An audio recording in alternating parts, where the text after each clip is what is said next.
आगरा की इस ऐतिहासिक भीम नगरी में आयोजित जयंती समारोह कार्यक्रम में उपस्थित आगरा के लोकप्रिय सांसद और केंद्रीय मंत्री माननीय प्रोफेसर एसपी सिंह बघेल जी,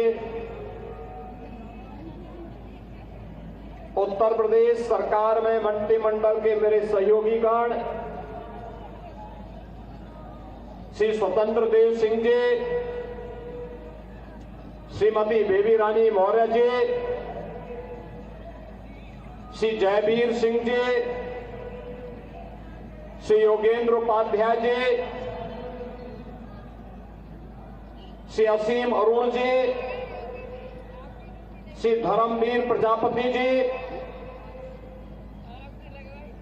उत्तर प्रदेश महिला आयोग की अध्यक्ष श्रीमती बबीता चौहान जी, महापौर श्रीमती हेमलता दिवाकर जी, जिला पंचायत अध्यक्ष डॉक्टर मंजू भदौरिया जी, माननीय सांसद श्री राजकुमार चाहर जी, माननीय सांसद श्री नवीन जैन जी, लोकप्रिय विधायक और इस भीम नगरी केंद्रीय समिति के संरक्षक पूर्व मंत्री डॉक्टर जीएस धर्मेश जी, सभी माननीय जनप्रतिनिधिगण, भीम नगरी केंद्रीय समिति के मुख्य संरक्षक श्री करतार सिंह भारती जी, अध्यक्ष श्री धर्मेंद्र सोनी जी, महामंत्री श्री श्याम जरारी जी, भीम नगरी के अध्यक्ष श्री विजय सिंह करदम जी, महामंत्री महेश चंद जी, भारतीय जनता पार्टी महानगर के अध्यक्ष श्री राजकुमार गुप्ता जी, जिलाध्यक्ष प्रशांत कोनिया जी, माननीय विधायक श्री पूर्ण प्रकाश जी, मंच पर उपस्थित सभी सम्मानित हमारे पदाधिकारीगण और भीम नगरी के इस ऐतिहासिक कार्यक्रम में उपस्थित सभी बहनों और भाइयों, भारत माता के महान सपूत भारत रत्न बाबा साहब डॉक्टर भीमराव अंबेडकर जी की पावन स्मृतियों को नमन करते हुए इस पूरे कार्यक्रम को इतनी भव्यता के साथ आयोजित करने के लिए मैं आप सभी आगरा के निवासियों का हृदय से अभिनंदन करता हूं, स्वागत करता हूं। बहनों और भाइयों, अपने पूर्वजों के प्रति और अपने महापुरुषों के प्रति सम्मान का भाव क्या होना चाहिए, अगर इसका दर्शन करना है तो यह 4 दिवसीय कार्यक्रम, जिसमें 14 अप्रैल को बाबा साहब के जन्मदिन की झांकी से लेकर के आज का कार्यक्रम, कल सामूहिक विवाह का कार्यक्रम और परसों सम्मान का कार्यक्रम, 4 दिवसीय कार्यक्रम आयोजित करके बाबा साहब की 1956 में आगरा में उपस्थिति को, आगरा के आप सभी बाबा साहब के अनुयायियों ने जीवंत बनाए रखा है। ये सचमुच अभिनंदनीय है, सराहनीय है। मैं आयोजन समिति के साथ साथ बाबा साहब के आप सभी अनुयायियों को हृदय से साधुवाद देता हूं, आप सबका हृदय से अभिनंदन करता हूं। बहनों और भाइयों, हर भारतवासी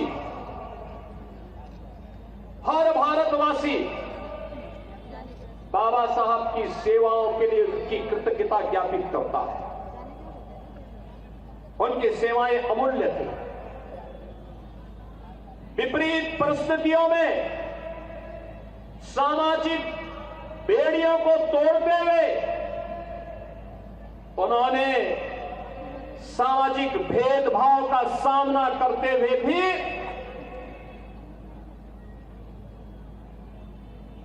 शून्य से शिखर तक की यात्रा की थी।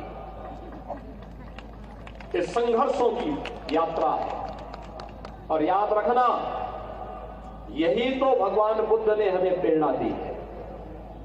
यही तपस्या है। संघर्षों से तपा हुआ व्यक्ति, संघर्षों से पला हुआ व्यक्ति, संघर्षों से ही बढ़ा हुआ व्यक्ति ही सिद्धि को प्राप्त करता है। और सिद्धि की इस पराकाष्ठा को, मानव से महामानव बनने की इस यात्रा को बाबा साहब ने अपने संघर्षों से अर्जित करके न केवल भारत के अंदर वंचितों, दलितों, गरीबों के लिए, बल्कि समाज के लिए एक प्रेरणा पुरुष बन करके, एक मार्गदर्शक बन करके उनके जीवन को उज्जवल बनाने का राह दिखाया, बल्कि विश्व मानवता के अंदर जहां कहीं भी भेदभाव है, जहां कहीं भी दबित कुंचित आवाजें हैं, उन दबित लोगों को, उनकी आवाज को आवाज देने का कार्य अगर किसी व्यक्ति के जीवन के माध्यम से एक प्रेरणा बन पाती है तो नाम होता है बाबा साहब डॉक्टर भीमराव अंबेडकर का। और यही कारण है बहनों और भाइयों, यह देश बाबा साहब को भारत के संविधान के शिल्पी के रूप में, भारत के संविधान के निर्माता के रूप में स्मरण करता है।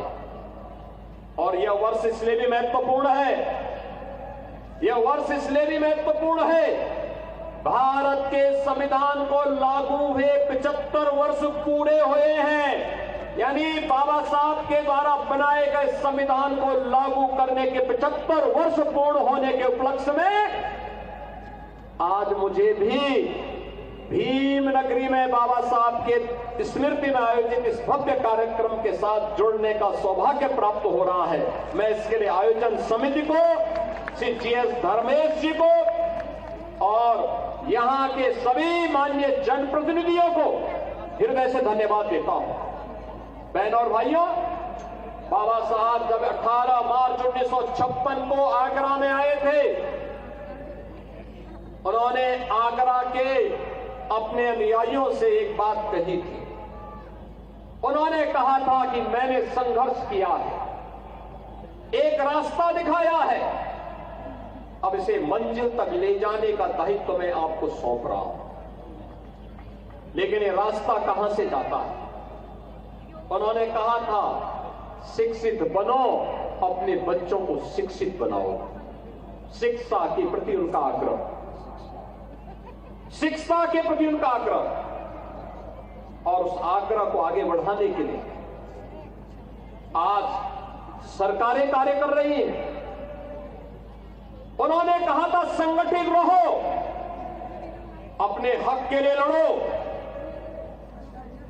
लेकिन अंधभक्त बन करके नहीं, सही और गलत की पहचान करके आप आगे बढ़िए, अपना मार्ग प्रशस्त करिए। बाबा साहब भीमराव अंबेडकर जैसा महान व्यक्तित्व हमारे लिए एक प्रेरणा है। और जो बात उन्होंने 1956 में इस आगरा में कही थी, आज भी कोटि कोटि नागरिकों के लिए, वंचितों के लिए, दलितों के लिए, गरीबों के लिए एक मार्गदर्शक के रूप में। बहनों और भाइयों, आज जब हम लोग बात करते हैं बाबा साहब भीमराव अंबेडकर जी के,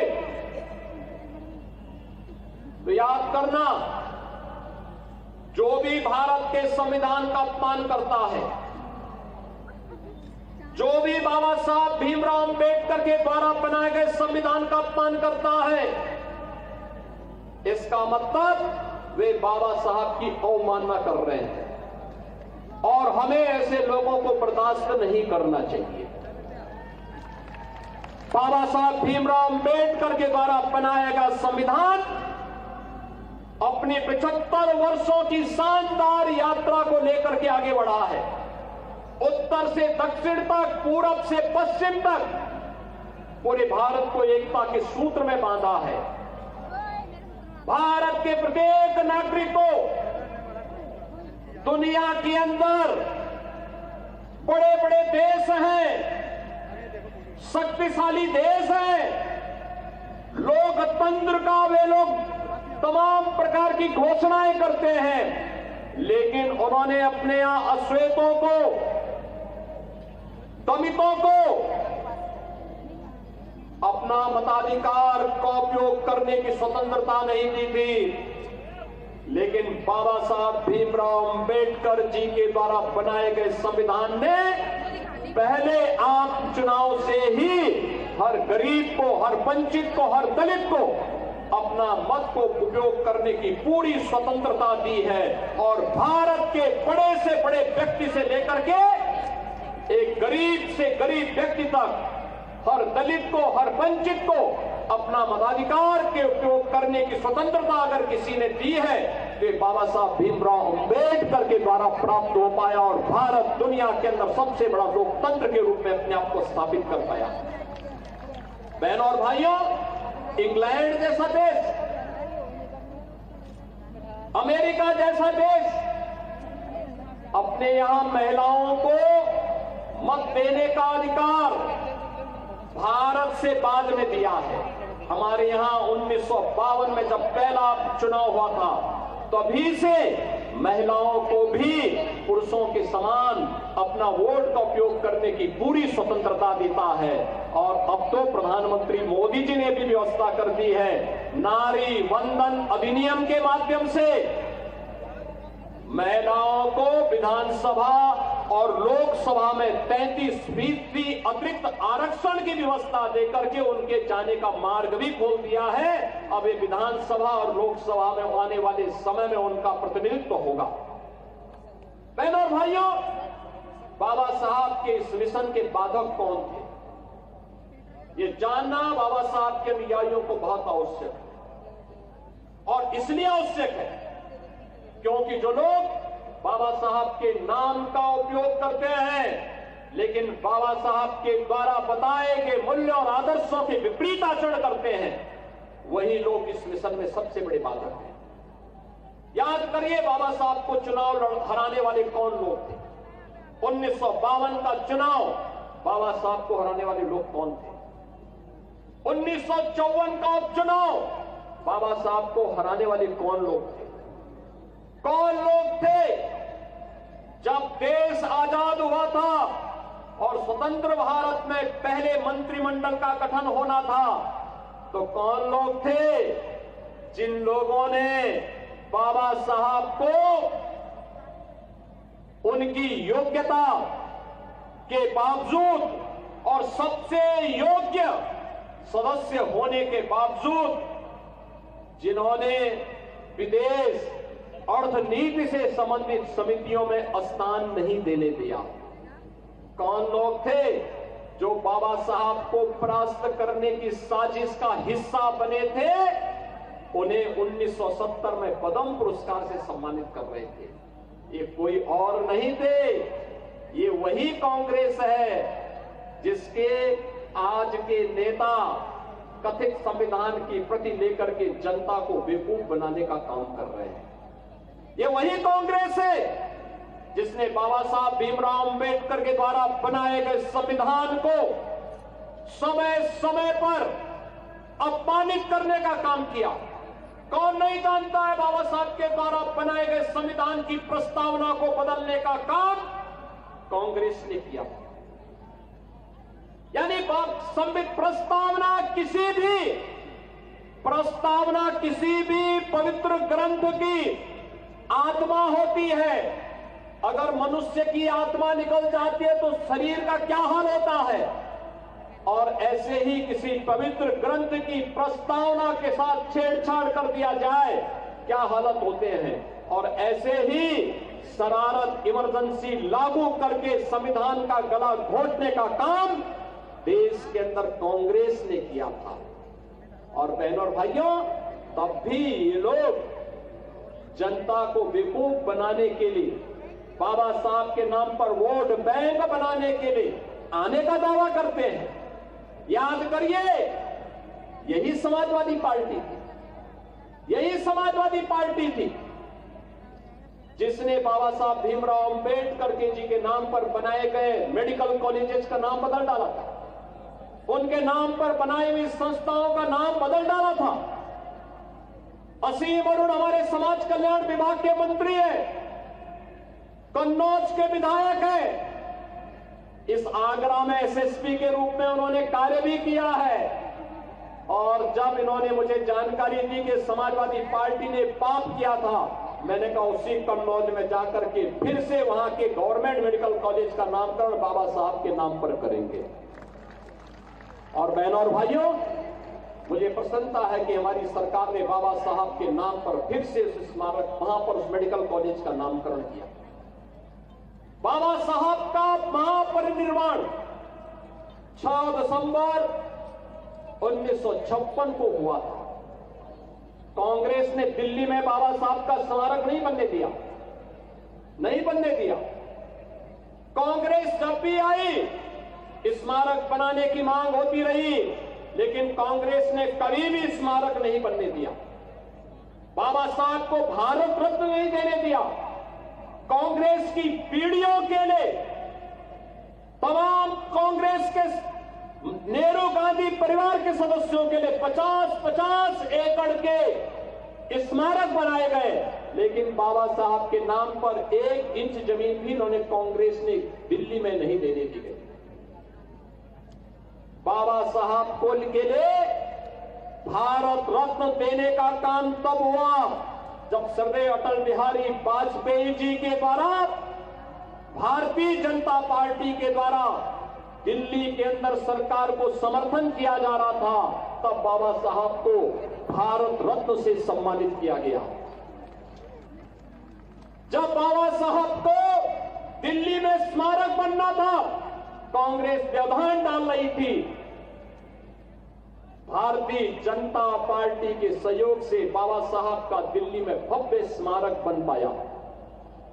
बाबा साहब की जन्मभूमि मऊ मध्य प्रदेश हो, बाबा साहब के द्वारा उच्च शिक्षा इंग्लैंड के जिस भवन में ली गई थी, इंग्लैंड के उस भवन को बाबा साहब के स्मारक के साथ साथ भारत से जाने वाले अनुसूचित जाति जनजाति के छात्रों के लिए उच्च शिक्षा का अध्ययन का केंद्र बनाने और स्कॉलरशिप की व्यवस्था ये प्रधानमंत्री मोदी जी के द्वारा किया गया। नागपुर में बाबा साहब की दीक्षा भूमि में भव्य स्मारक बनाने का काम प्रधानमंत्री मोदी जी के नेतृत्व में भारतीय जनता पार्टी ने की। बाबा साहब की चैत्य भूमि मुंबई में भव्य स्मारक बनाने का काम ये भारतीय जनता पार्टी ने मोदी जी के नेतृत्व में किया है। मोदी जी के नेतृत्व में पंचतीर्थ बाबा साहब के नाम पर बनाने का काम किया है। और इसीलिए मैं आपसे कहने के लिए आया हूं कि बहनों और भाइयों, बाबा साहब हमारे लिए एक प्रेरणा है, वे युग प्रवर्तक है। भारत के संविधान के शिल्पी होने के साथ साथ एक भारत श्रेष्ठ भारत के शिल्पी के रूप में उन्होंने जो प्रेरणा दी है, आज उसी प्रेरणा से प्रेरित होकर के ये डबल इंजन की सरकार कार्य कर रही है। आपने देखा होगा, जिन गरीबों के लिए, वंचितों के लिए, दलितों के लिए बाबा साहब ने आरक्षण की बात की थी, उस आरक्षण को लगातार कंटिन्यू रखने के लिए गरीबों को, दलितों को उनका हक मिले, अनुसूचित जाति जनजाति के छात्रों को उनका स्कॉलरशिप का अधिकार मिले। याद करिए, 15-16 में अनुसूचित जाति जनजाति के छात्रों के स्कॉलरशिप को प्रदेश में समाजवादी पार्टी ने रोक दिया था। जब 17 में हम लोग आए, मैंने पूछा ये छात्रवृत्ति क्यों रोकी गई? उन्होंने कहा समाजवादी पार्टी की सरकार ने रोका है। मैंने कहा इसका प्रावधान करिए और एक साथ रिलीज कर दीजिए, जिससे हर गरीब छात्र को, हर दलित छात्र को, अनुसूचित जाति जनजाति के हर छात्र को स्कॉलरशिप का पैसा मिल सके। और बहनों और भाइयों, मैं आप सबको ये कहने के लिए आज आया हूं यहां पर, लखनऊ में बाबा साहब की स्मृति को जीवंत बनाए रखने के लिए अनुसूचित जाति जनजाति के छात्रों के लिए एक भव्य स्थल बने, वहां पे शोध हो, बाबा साहब के दर्शन पर शोध हो और उच्च शिक्षा अर्जित करने के लिए स्कॉलरशिप की व्यवस्था हो। डॉक्टर भीमराव अंबेडकर महासभा के साथ मिलकर के हम लोग एक भव्य स्मारक बनाने का काम लखनऊ में कर रहे हैं। और आज मैं यही कहने के लिए आपको भी आया हूं, लखनऊ में बुद्ध विहार में भी एक भव्य स्मारक बनाने का काम हमारी सरकार यहां पे भी करने जा रही है। आगरा में भी हम लोग करेंगे। यह केवल स्मारक नहीं होगा, बाबा साहब के जीवन दर्शन पर आधारित होगा, भगवान बुद्ध की शिक्षाओं पर आधारित होगा, बाबा साहब के दर्शन पर शोध का एक केंद्र बनेगा और उच्च शिक्षा के लिए स्कॉलरशिप की विशेष व्यवस्था के लिए भी स्मारक के साथ साथ छात्रावास की व्यवस्था वहां पर दे करके उन छात्रों को जो लोग बाबा साहब के दर्शन पर कार्य करेंगे, उनकी समाज नीति पर, उनकी विदेश नीति पर, उनकी अर्थनीति पर कार्य करेंगे, उनको आगे बढ़ाने का कार्य भी इस केंद्र के माध्यम से हम लोग आगरा से भी आगे बढ़ाएंगे। बहनों और भाइयों, उत्तर प्रदेश में डबल इंजन की है सरकार। प्रधानमंत्री मोदी जी की गारंटी के अंतर्गत हमने लखनऊ में कल ही घोषणा की है, जीरो पॉवर्टी के लक्ष्य को प्राप्त करने के लिए, हर गरीब के जीवन को उन्नत बनाने के लिए हम लोग एक अभियान को आगे बढ़ा रहे हैं। और मैंने इस बात को कहा है कि जीरो पॉवर्टी का हमारा ये मिशन बाबा साहब के प्रति समर्पित होगा, बाबा साहब के नाम पर जाना जाएगा। इसके तहत उस हर गरीब को, जिस गरीब के पास जमीन नहीं होगा, जमीन का पट्टा देने का काम, जिसके पास मकान नहीं होगा, मकान देने का काम, जिस गरीब के पास राशन कार्ड नहीं होगा, राशन देने का काम, जिसके पास आयुष्मान का कार्ड नहीं होगा, आयुष्मान का कार्ड, जिसके पास पेंशन की सुविधा नहीं उसको पेंशन देने का काम, जिसके पास रोजगार नहीं होगा उसको नौकरी या रोजगार देने का काम, जिसके पास जो सुविधा नहीं होगी उसको सुविधा देने का काम जीरो पॉवर्टी के अंतर्गत सरकार करने जा रही है। और ये सभी कार्य बाबा साहब के नाम पर होंगे, बाबा साहब को समर्पित होंगे। लाखों लोग इससे प्रेरित होंगे।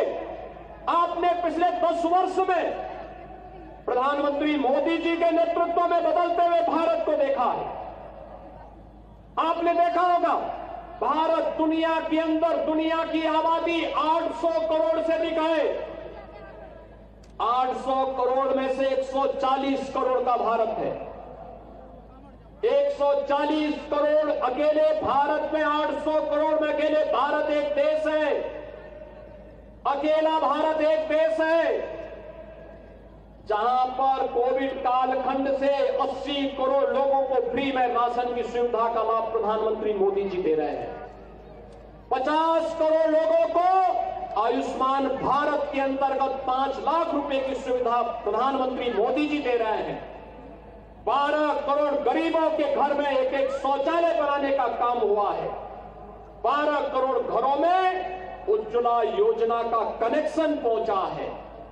याद करिए, प्रधानमंत्री मोदी जी के नेतृत्व में 4 करोड़ गरीबों के मकान बन गए हैं और अब जीरो पॉवर्टी के अंतर्गत हर गरीब के लिए उसका आवास होगा, उसके लिए रोजगार की गारंटी होगी, उसके सम्मान की व्यवस्था होगी। और अब यह क्रम आगे बढ़ रहा है और यही क्रम तो बाबा साहब के सपनों को साकार करने का कार्यक्रम है। यही कार्यक्रम है।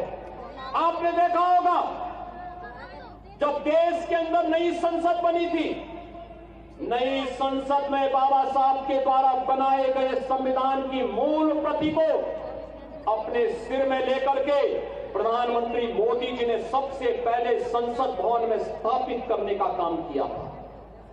और बाबा साहब के इन सपनों को साकार करने के संकल्प के साथ पूरी संसद को कहा था कि बाबा साहब का सपना तब साकार होगा जब हर गरीब के जीवन में, हर दलित और वंचित के जीवन में हम व्यापक परिवर्तन का काम करेंगे।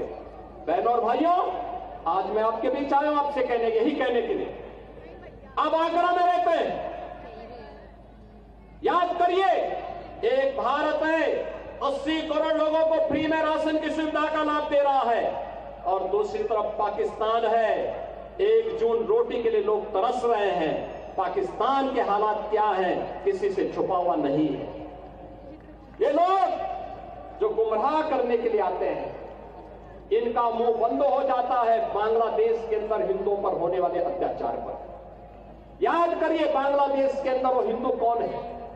बहनों और भाइयों, ये कोई और नहीं, ये सभी दलित और गरीब हिंदू वहां पर है, वही अत्याचार का शिकार होता है। जब प्रधानमंत्री मोदी जी ने और गृह मंत्री अमित शाह जी ने उन दलित हिंदुओं को जो भारत आ चुके थे, पाकिस्तान से, बांग्लादेश से, अफगानिस्तान से, चाहे वह दलित हिंदू रहा हो, बौद्ध रहा हो, सिख रहा हो, उसको जब भारत की नागरिकता देने के लिए सिटीजनशिप अमेंडमेंट एक्ट लाए थे, यही कांग्रेस, यही समाजवादी पार्टी यहां पर देश के अंदर कितना हिंसक आंदोलन की थी। मैं कहता हूं, क्या दलितों को इसका अधिकार नहीं मिलना चाहिए? क्या गरीबों को इसका अधिकार नहीं मिलना चाहिए? लेकिन इन्होंने बाधा डालने का काम किया। इन्होंने उस समय आंदोलन किए, हिंसा की, व्यापारिक प्रतिष्ठानों को जलाने का काम किया।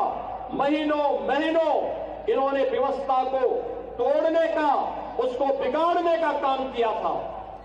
लेकिन तब भी हम आभारी हैं प्रधानमंत्री मोदी जी के, उनके दृढ़ इच्छा शक्ति के कारण आज बांग्लादेश और पाकिस्तान से निकाले गए उन गरीब और वंचित हिंदुओं को आज भारत की नागरिकता देने का काम सिटीजनशिप अमेंडमेंट एक्ट के माध्यम से हो पा रहा है। लेकिन बहनों और भाइयों, आपने बांग्लादेश के अंदर हुए अत्याचार को देखा होगा। कांग्रेस मौन, समाजवादी पार्टी मौन, टीएमसी मौन, आरजेडी मौन, अन्य दल मौन। केवल भारतीय जनता पार्टी ने कहा था कि बांग्लादेश के हिंदुओं पे अत्याचार नहीं होना चाहिए। ये बांग्लादेश में हिंदू कौन है? बहनों और भाइयों, ये सभी दलित हिंदू है, दमित हिंदू है, ये वहां पर रह गए हैं, लगातार उनकी संख्या कम हो रही है। लेकिन चूंकि वह पीड़ित हिंदू इनका वोट बैंक नहीं है, इसलिए उसके पक्ष में लोग आवाज नहीं उठाएंगे, उसके लिए नहीं बोलेंगे। आप पिछले 1 सप्ताह से देख रहे होंगे, पिछले 1 सप्ताह से आप पश्चिमी बंगाल के अंदर का नजारा देख रहे होंगे। पश्चिमी बंगाल के अंदर कैसे गरीबों को, दलित हिंदुओं को कैसे दंगों का शिकार बनाया जा रहा है। समाजवादी पार्टी मौन है, कांग्रेस मौन है, और ममता दीदी को ये दंगाई शांति दूत दिखाई दे रहे हैं। बहनों और भाइयों, ये शांति दूत नहीं, ये दंगाई है, और दंगाइयों का जवाब तो केवल डंडा हो सकता है। उनके लिए अपील काम नहीं करेगी, और उन दंगाइयों से सख्ती से निपटने का काम वहां पे किए जाने की आवश्यकता है, सख्ती से करने की आवश्यकता है। बहनों और भाइयों, मैं आज आपसे यही कहने के लिए आया हूं आगरा में कि बाबा साहब का मिशन हर दलित, हर वंचित, हर गरीब को न्याय देने का रहा है। अन्याय चाहे वह बांग्लादेश के अंदर हो या पाकिस्तान के अंदर, या फिर किसी भी स्थान पर, उसके खिलाफ आवाज उठनी चाहिए, अन्याय के खिलाफ आवाज उठनी चाहिए। ये बाबा साहब की प्रेरणा रही है। संगठित होकर के आवाज उठनी चाहिए, ये बाबा साहब की प्रेरणा रही है। और उसी प्रेरणा के लिए आज आप सबका आह्वान करने के लिए मैं आपके बीच आया हूं। सरकार आपके साथ होगी, आपके सुख दुख में दो डबल इंजन की सरकार सहभागी बनेगी। सरकार आपके हितों के लिए संगठित करने के लिए पूरी प्रतिबद्धता के साथ कार्य कर रही है, आगे भी कार्य करेगी। बाबा साहब के सपनों को साकार करने का कार्य प्रधानमंत्री मोदी जी के नेतृत्व में ये डबल इंजन की सरकार पूरी मजबूती के साथ खड़ी होकर के करेगी। और उसी को ध्यान में रख करके आज मैं कहना चाहता हूं, जो लोग कह रहे हैं कि उनके लिए, कुछ लोग कह रहे हैं कि उनके लिए संविधान से बढ़कर के शरीयत है, तो मैं भी उनसे कहना चाहता हूं कि भारत तो बाबा साहब के द्वारा बनाए गए संविधान से चलेगा। जहां शरीयत का कानून लागू होता है उनको वहां जाना चाहिए। भारत के अंदर भारत की व्यवस्था बाबा साहब के द्वारा बनाए गए संविधान से ही आगे बढ़ेगी और यह हम सबको दृढ़ भाव के साथ कार्य करना होगा। ऐसा नहीं कि बाबा साहब को लालच न दिया गया हो। याद करिए, जब हैदराबाद के निजाम ने बाबा साहब को लालच देने का काम किया था और वहां पर उनके रजाकारों ने वहां के दलितों पर, वहां के दलितों पर, वहां के हिंदुओं पर अत्याचार करना प्रारंभ किया था, तब बाबा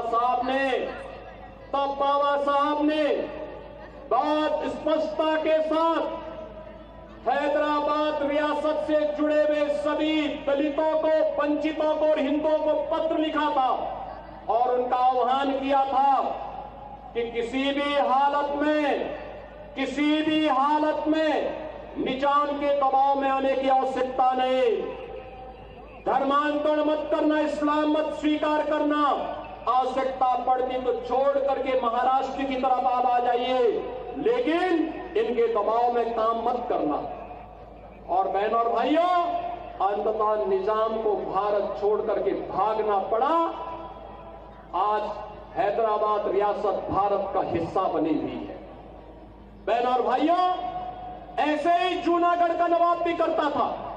आज जूनागढ़ के नवाब को भी भारत छोड़ करके भागना पड़ा था और इसीलिए जब बाबा साहब की 135वीं जयंती कार्यक्रम में भीम नगरी के इस भव्य कार्यक्रम में हम लोग जुड़े हुए हैं, सचमुच आयोजन समिति के लोग इस बात के लिए धन्यवाद के पात्र हैं कि 1956 से लेकर के लगातार 96 तक और 96 से लेकर के अब तक देश के अंदर के तमाम महानुभावों को अलग अलग समय में इन्होंने आमंत्रित करके बाबा साहब के सपने को साकार करने का काम किया है। आज के इस अवसर पर एक बार फिर से मैं आप सभी के प्रति अपनी शुभकामनाएं देता हूं और विश्वास करता हूं कि बाबा साहब के इन सपनों को साकार करने के लिए आप सभी प्राणपण से जुटेंगे। आप सब मेरे साथ बोलेंगे, भारत माता की। दोनों हाथ ला करके बोलेंगे, भारत माता की, भारत माता की। बाबा साहब, बाबा साहब, बाबा साहब, वंदे